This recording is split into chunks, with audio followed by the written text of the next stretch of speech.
All right, great.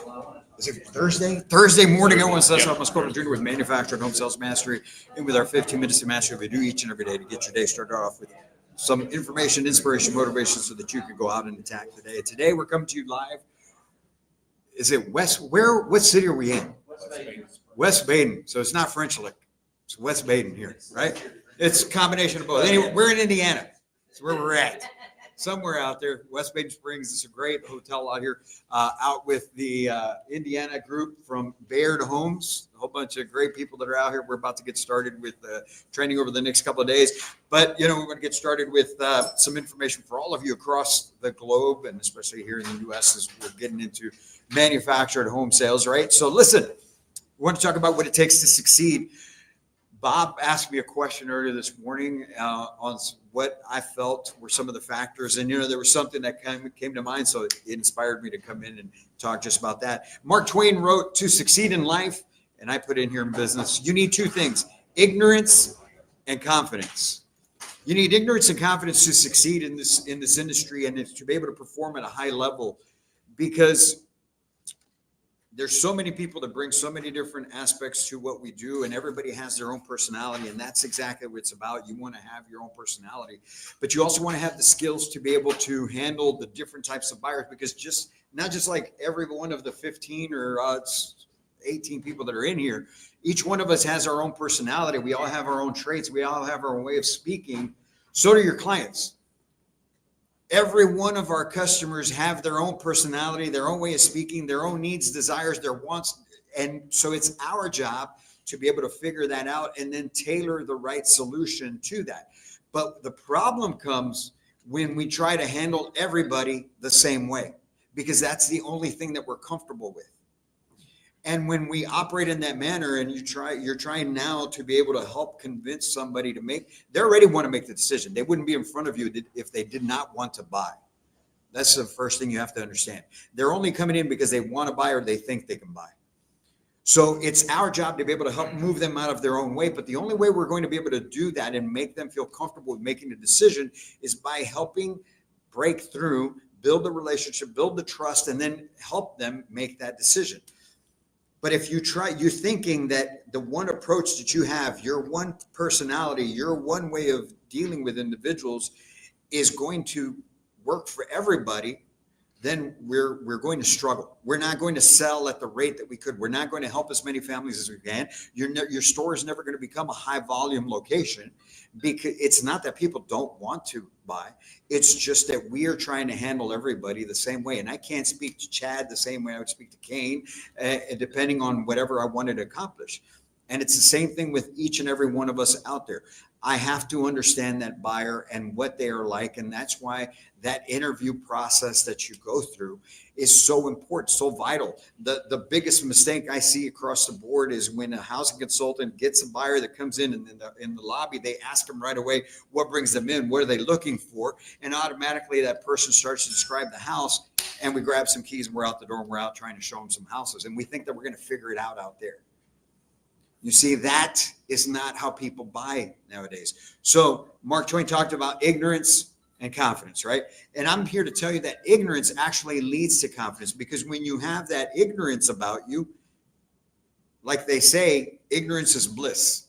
For those of us that have been in the industry for a long time, for those in any sort of business, when you stop to think about it, who are your most successful salespeople in any location? And it usually tends to be your rookies. Your rookies come in and apply themselves to what you tell them. And because they don't know any better, they haven't picked up any bad habits, they haven't tried to skip any steps yet, they wind up having more success. But they struggle the further they get into their career. You see sales start to diminish. One of it has to do with the fact that they become complacent, but the other thing is just they start to overthink things. Ignorance leads to confidence. How does ignorance lead to confidence? Ignorance leads to confidence in the form of, if I don't know and I truly want to perform at a high level, I'm going to learn the things that I need to learn. I'm not just going to get comfortable with dealing with a buyer and then think, okay, I got to figure it out, and here I go. If I truly want to operate at a high level, I'm going to learn everything I need to learn about construction. I'm going to learn everything I need to know about my product, my company, myself. Because what value do I bring to the transaction? What value do I bring to that whole experience? I'm going to learn everything I need to learn in order to be able to speak to different people in different manners so that I can go ahead and make that connection to somebody that's more tech savvy than somebody who comes in who works with their hands. See, I've got to handle people differently, but it starts with how I handle myself and what confidence am I building in myself. And that confidence only comes through continuing to improve. I've been in the housing industry for 30 years. I started in 1993 in the housing industry. And to this day, I'm continue to push myself to learn new things. You see, because people don't buy the same way they used to buy in 1993. I don't know if some of you may not even been alive in 1993. Okay. But people certainly don't buy the same way. And if I'm fooling myself and thinking that, well, all I do is if you feel that you only sling trailers, you're already behind the game. We provide housing. You provide the most affordable quality housing there is in the market.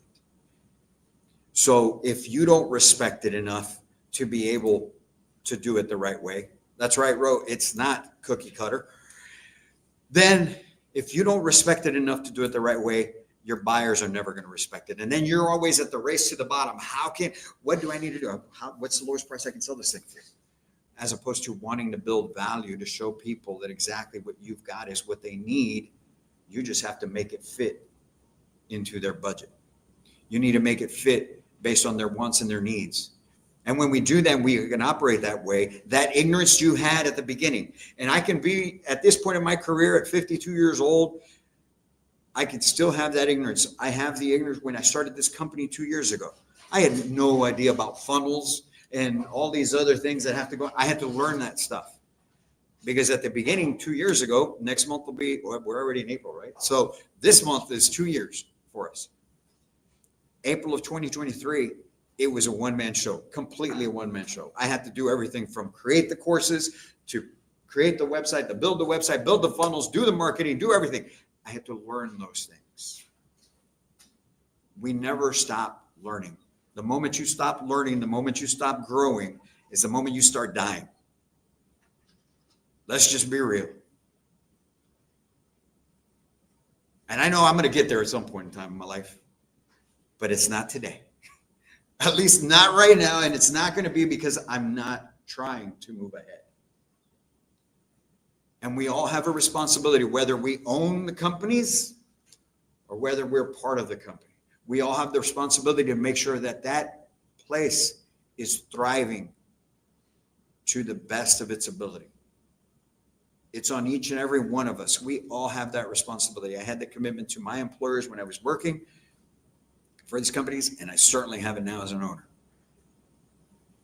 And I hope that my team has the same commitment, but we all grow, we all learn, and we all continue to move forward because, like I said, that ignorance, that continued growth will lead to you being more confident. And we all hear the expression, right? Energy sells, confidence sales. Well, how am I going to get more confident if I don't learn the things that I am not confident at?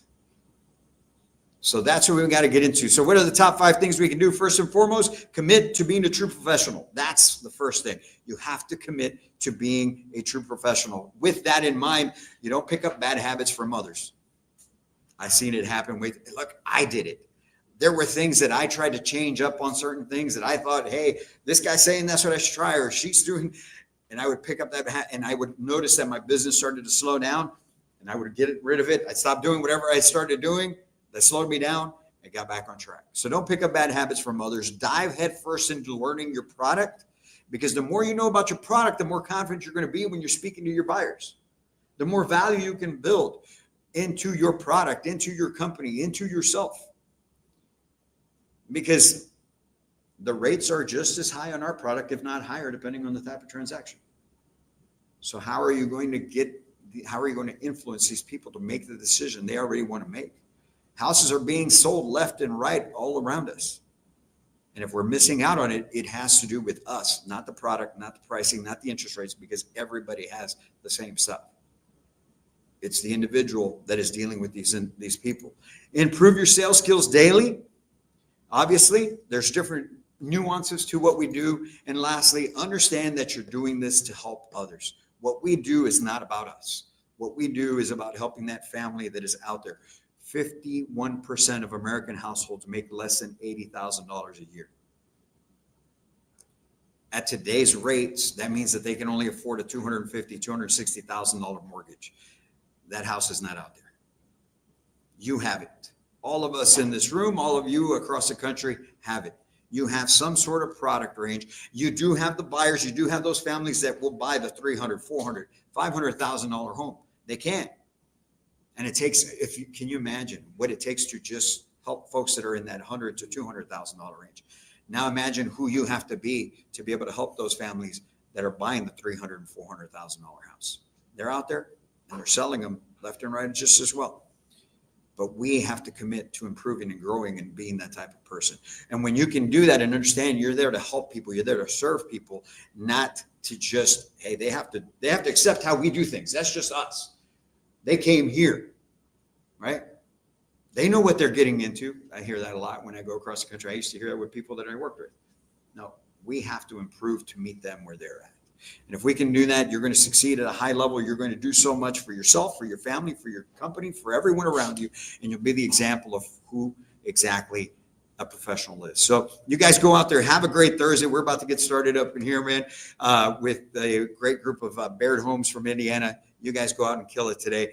And as always, go out and do great things. Can't wait to meet you.